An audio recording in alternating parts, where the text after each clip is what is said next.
बोले वृंदावन बिहारी लाल की जय। हमारे भारत में दो पक्ष सदा से रहे।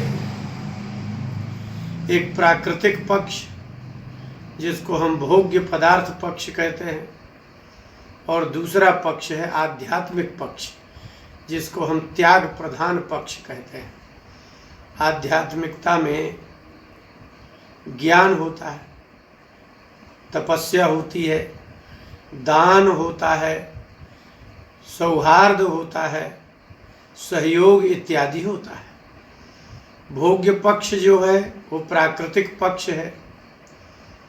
जिस व्यक्ति में आध्यात्मिकता नहीं रहती वह संसार के किसी भी इच्छित पदार्थ को, जिस जिस चीज़ की कामना होती है, वो चाहे चोरी से मिले चाहे बलपूर्वक मिले, उसको ग्रहण करता है। तो जो भोग्य पक्ष है वो तो सर्वदा आपके सामने ही है। सबको भोग्य पदार्थ चाहिए शरीर के स्तर पर, किंतु आध्यात्मिकता है, क्योंकि जब शरीर शिथिल हो जाएगा तब आपको आध्यात्मिकता की आवश्यकता पड़ेगी। इसलिए हमारे भारतीय परंपरा में, ऋषि परंपरा में मन की कुप्रवृत्तियों को और कुमार्गों को नियंत्रित करने के लिए व्रत है, उपवास है, तपस्या है, संयम और नियम है। अभी आप देख रहे हैं ये भी 16-17 तारीख से नवरात्रि का प्रारंभ होने वाला है। ये व्रत किस लिए है, व्रतों का क्या तात्पर्य है? वास्तव में व्रत और उपवास में थोड़ा सा अंतर है। व्रत में अन्न खा सकते हैं और उपवास शब्द का अर्थ होता है कि उसमें अन्न नहीं खा सकते।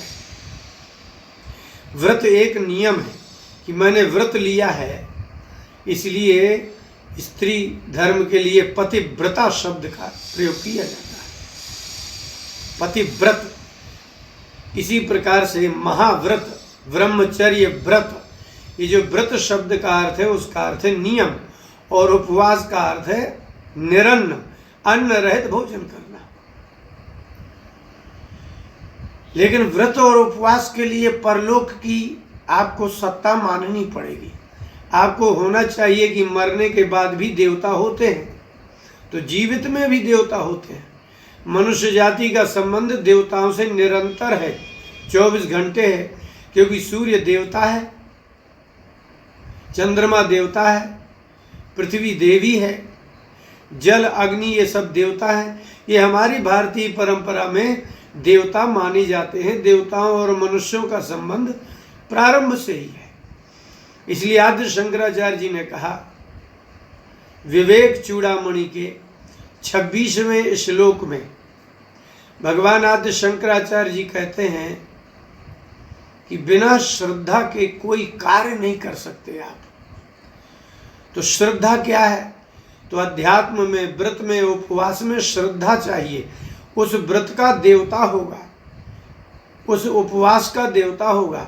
कोई संतोषी माता का व्रत करता है, कोई दुर्गा जी का व्रत करता है, तो दुर्गा जी हैं इस बात पर आपको श्रद्धा करनी होगी, तब तो आप दुर्गा जी का व्रत करेंगे।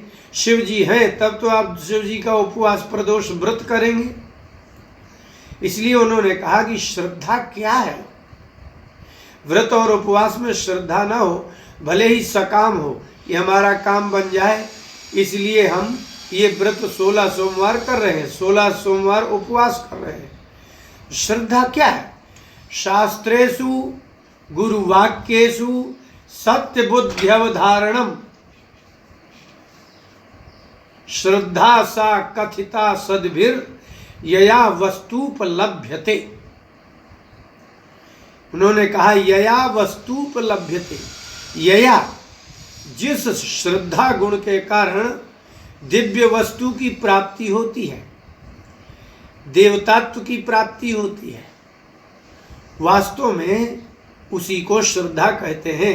यया का अर्थ ही होता है जिसके बिना मिल ही नहीं सकता वो तत्व। तो व्रत और उपवास में यदि श्रद्धा नहीं होगी देवता में, तो आपको व्रत और उपवास का कोई फल ही नहीं मिलेगा। इसलिए लिखा कि शास्त्रेषु, और देवताओं की चर्चा कहाँ है? आपको कोई साइंस में, गणित में, फिजिक्स में, बायोलॉजी में नहीं मिलेगा। ये प्राकृतिक भौतिक शारीरिक सुख की कामना वाले व्यक्ति और उन शारीरिक सुखों की, उपभोगों की एकत्रित सामग्री करने वाले जो लोग हैं, वो ईश्वर की चर्चा नहीं करते, वो देवता की चर्चा नहीं करते। आप कहेंगे अच्छा दिखाओ कहाँ है दुर्गा जी, कहाँ है, ये कोई तात्पर्य नहीं है। इसीलिए तो श्रद्धा चाहिए। श्रद्धा कहाँ चाहिए? शास्त्रेषु गुरु वाक्येषु।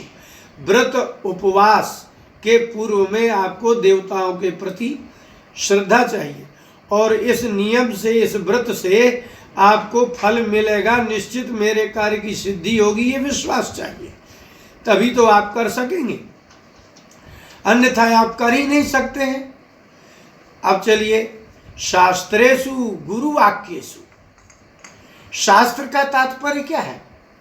आपके यहाँ शास्त्र हैं, तो जो संस्कृत में लिखे जितने पुराण है, 18 पुराण, 4 वेद, उसके 6 शास्त्र, महाभारत, रामायण, इन सब में मनुष्य के कल्याण की ही पद्धति लिखी गई है।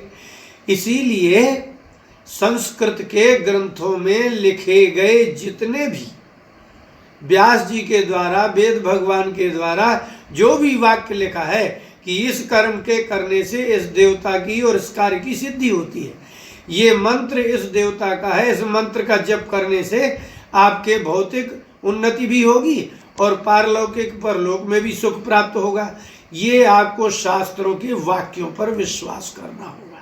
ये है श्रद्धा। और गुरु वाक्येषु, और गुरु के वाक्यों में जो सत्य बुद्धि अवधारणम, सत्य बुद्धि की अवधारणा, ये बात शास्त्रों में सत्य ही लिखी है। इस मंत्र से, ये मंत्र इस देवता का है, इस मंत्र को करने से ये देवता प्रसन्न होंगे और इस कार्य की सिद्धि होगी। ये सत्य बुद्धि, असत्य बुद्धि नहीं, होता ही नहीं है, देवता होते ही नहीं है। आपके कहने से कोई वस्तु प्रकृति में नष्ट नहीं होती, आपके कहने से प्रकृति की वस्तु में कोई सत्ता नहीं होती। आज से पहले कहाँ कोई कहता था कि मोबाइल होगा? जब फोन चलते थे तो हम सुना करते थे कि एक दिन ऐसा फोन आएगा कि जिसमें तार ही नहीं होगा और कहीं भी बात होगी।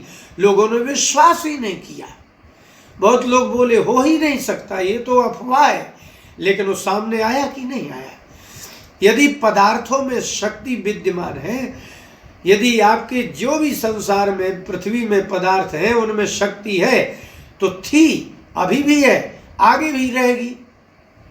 तो शक्ति पहले से ही थी और बस उसका अन्वेषण करता चाहिए। तो साइंटिस्टों ने, पदार्थ विज्ञान तो था, पदार्थों में शक्ति उत्पन्न नहीं करते साइंटिस्ट। ऐसे ही व्रत उपवास से किसी देवता की सिद्धि नहीं होती, लेकिन व्रत और उपवास से देवता पूर्व से ही है। तो जिस नियम से, जिस विधि से जो प्राप्त होता है वो प्राप्त होता है। इसलिए सद्भिर लिखा, सद्भि, जो श्रेष्ठ पुरुषों ने, तो गुरु वाक्येषु, जिन गुरुओं ने शास्त्रों का सम्यक प्रकार से अपने गुरु परंपरा से अध्ययन विश्वास पूर्वक किया है, उनके वाक्य शास्त्र के ही वाक्य हैं, क्योंकि वो जो बोलते हैं वो शास्त्रों की ही बात बोलते हैं। इसीलिए आपके यहाँ जज का निर्णय क्यों माना जाता है? क्योंकि वो नियम के अनुसार निर्णय देते हैं। तो जब नियम के अनुसार निर्णय देने वाले व्यक्ति को प्रमाण माना जाता है। इसी प्रकार से शास्त्रों के नियमों को पढ़ करके जो गुरु पद पर प्रतिष्ठित हैं, उनके वाक्य भी शास्त्र के समान ही विश्वास और श्रद्धा के योग्य हैं। तो सत्य बुद्धि अवधारणम, ये सत्य है कि ये मंत्र इस देवता का है, इस विधि और इस व्रत उपवास करने से ये फल प्राप्त होता है और इस कार्य की सिद्धि होती है। इस बात की सार श्रद्धा सद्भिर कथिता।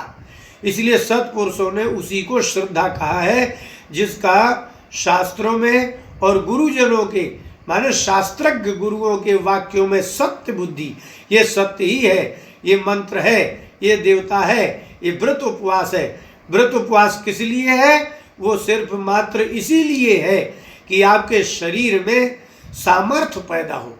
आश्चर्य है, अन्न खाने से, अन्न का सेवन करने से, आप जब भोजन करते हैं तब शक्ति आती है ना, लेकिन बिना भोजन किए निराहार, निर्जल या दूध और फल मात्र में यदि आप शरीर को स्थित रखना चाहें तो भी इस शरीर में अद्भुत शक्ति प्रकट होती है, एक एनर्जी पैदा होती है, दिव्यता पैदा होती है। इसलिए हमारे यहाँ जो महात्मा होते हैं उनको महापुरुष कहा जाता है, सामान्य पुरुष नहीं।